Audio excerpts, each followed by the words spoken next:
meluncur sejak bulan Juli yang lalu. Sehingga saya ingin mencoba untuk menggambarkan sedikit mengenai latar belakang kenapa ini penting dan harus dilakukan.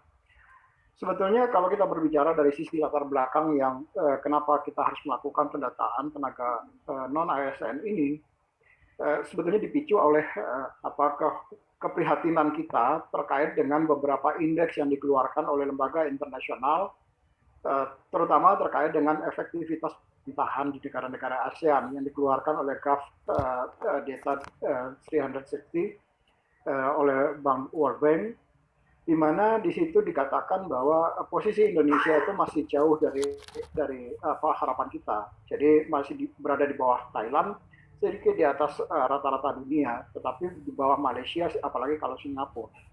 Dan dari sisi indeks inovasi global, Indonesia itu juga berada sangat jauh. Ini datanya berasal dari INSEAD, WIPO di Cornell. Namun ada hal-hal yang cukup menggembirakan bagi kita. Yang pertama adalah kalau dilihat secara talent ini orang sebentar sebentar. Kalau dilihat balik lagi, kalau dilihat dari sisi talent, ranking Indonesia itu secara individual itu luar biasa baik. Itu berada di ranking ke-24, bahkan lebih baik dibandingkan Malaysia maupun dari Thailand. Malaysia itu ada di ranking ke-27, Thailand itu 30, Filipina 31. Indonesia itu ada di ranking ke-24. Artinya secara individu Indonesia itu luar biasa baik orang-orangnya, tetapi kemudian secara begitu dia bekerja di dalam tim secara keseluruhan kinerjanya menjadi tidak lebih baik orang-orangnya. Jadi ada persoalan atau ada isu terkait dengan bagaimana kita bekerja dalam suatu tim. Tetapi Indonesia dalam konteks penggunaan internet itu juga terbanyak, masuk tiga yang terbesar di bawah Cina, di India dan Indonesia ketiganya. Nah, ada kekhawatiran kita, kemudian di sisi lain ada peluang yang juga luar biasa yang dimiliki oleh Indonesia. Lanjut, Mas. Nah, lanjut, Mas. Terkait dengan betulnya regulasi kita sudah mengatur bahwa sejak tahun 2000 pada saat pemerintah menerbitkan peraturan pemerintah nomor 48 tahun 2005 tentang pengangkatan tenaga honorer menjadi calon pegawai negeri sipil, itu sudah ditetapkan bahwa semua pejabat pembina kepegawaian ataupun pejabat lain di lingkungan instansi itu dilarang mengangkat tenaga honorer atau yang sejenis, kecuali ditetapkan dengan peraturan pemerintah.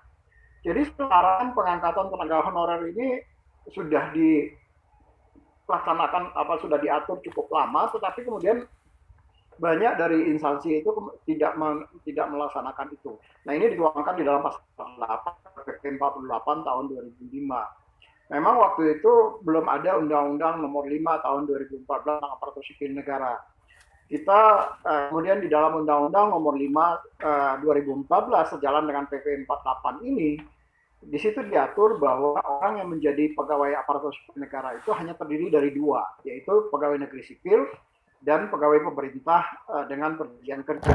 Ini disebutkan di dalam Undang-Undang nomor 5 tahun 2014. Kemudian larangan ini juga disampaikan di dalam PP 49 tahun 2018 tentang manajemen P3K.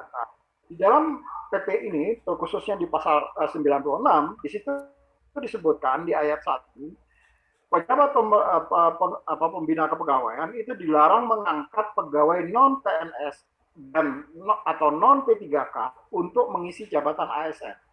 Jadi larangan ini sebetulnya yang dulu diterbitkan di dalam PP 48 2005 dipertegas kembali di dalam PP 49 tahun 2018.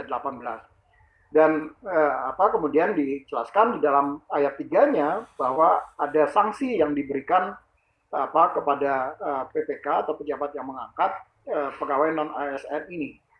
Namun bentuk apa sanksinya ini yang kemudian menjadi belum diturunkan lebih detail di dalam regulasinya.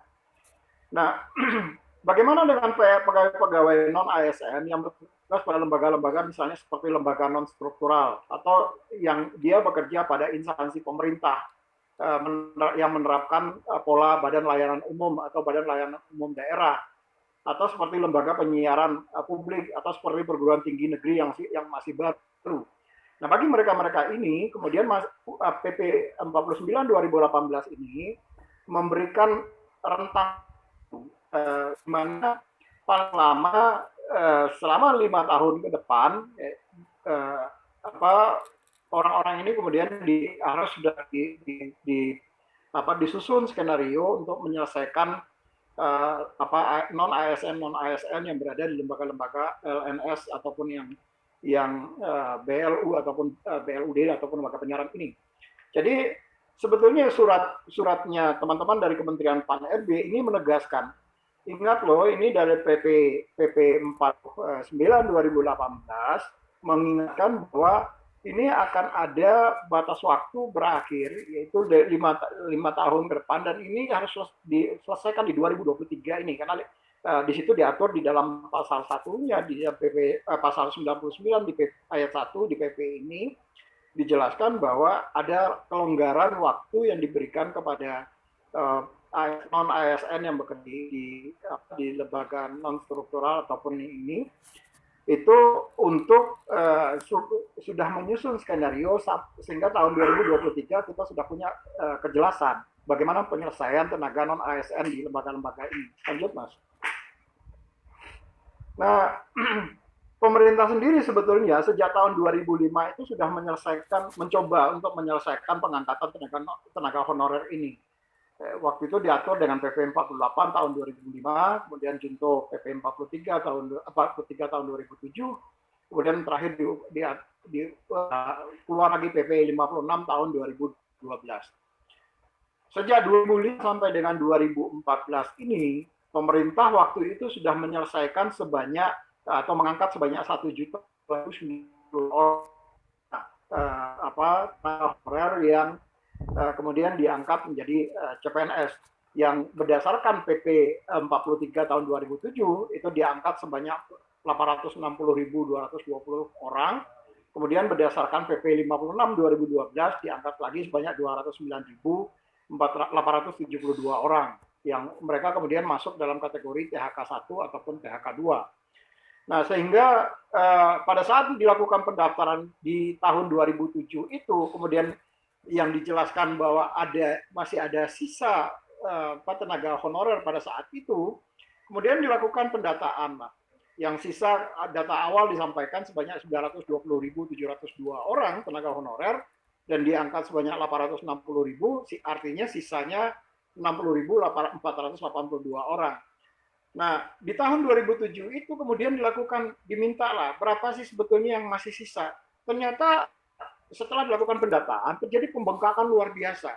Dari yang tadinya sisanya 60.482, kemudian tiba-tiba membengkak kembali menjadi 648.462. Nah, angka ini kemudian dilakukan, ini yang masuk kategori THK 2, kemudian dilakukan testing,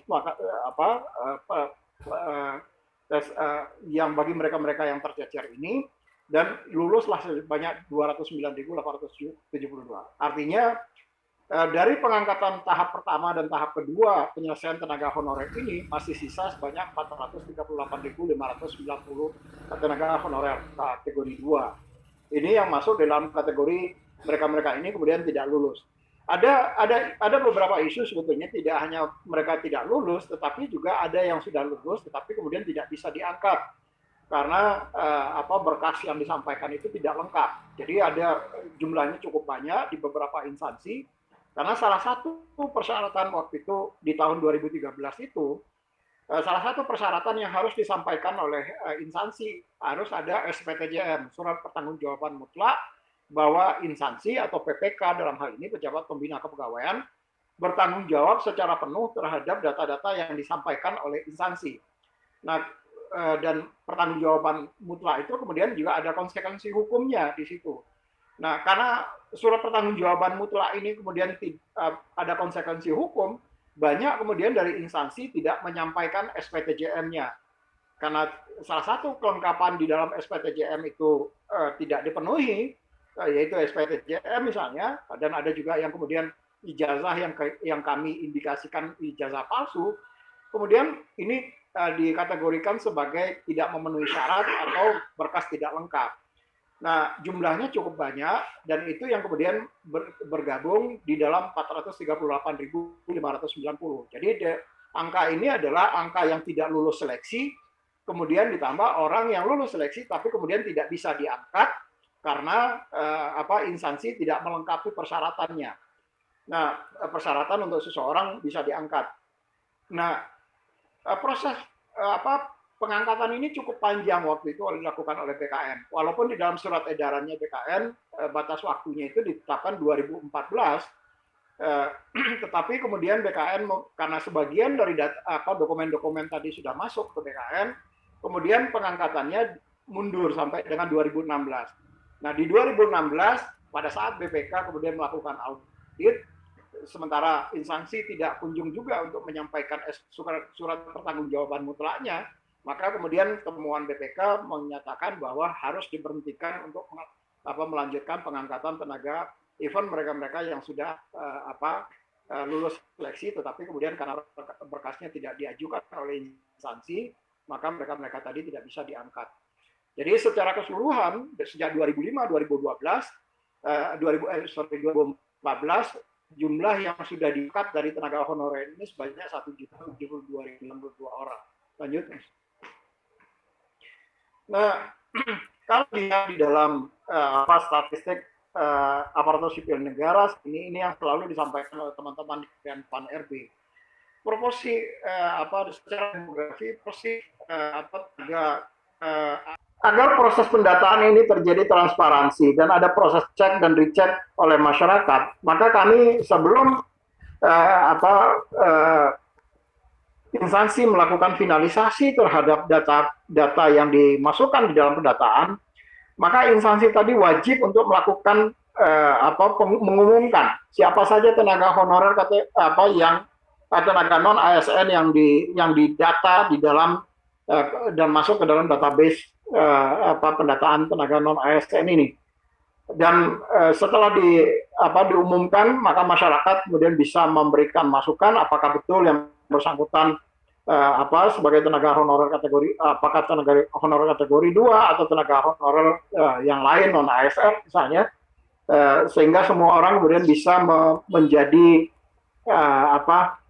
mata bagi pemerintah untuk memastikan tidak ada data-data atau data-data siluman yang tiba-tiba dimasukkan padahal yang bersangkutan kemudian tidak menjadi tenaga honorer di situ. Nah, transparansi ini kemudian diberikan, batas waktunya diberikan selama 1 bulan. Jadi setelah proses pendaftaran itu prafinalisasi di sekitar tanggal 30 September, kemudian ada proses transparansi yang kita harapkan dilakukan oleh semua instansi, melakukan uji publik kepada semua instansi terhadap data-data yang sudah mereka sampaikan melalui mekanisme atau di sistem pendaftaran ini. Transparansi ini tentu saja penting karena bagaimanapun juga tadi kalau teman-teman lihat di dalam surat Menpannya, di situ dikatakan bahwa kepala unit kerja atau satuan unit kerja itu bisa melakukan pengangkatan atau yang mereka angkat kemudian bisa didata di dalam sebagai tenaga non ASN ini. Padahal kemudian yang bertanggung jawab terhadap data tadi adalah PPK, pejabat pembina kepegawaian.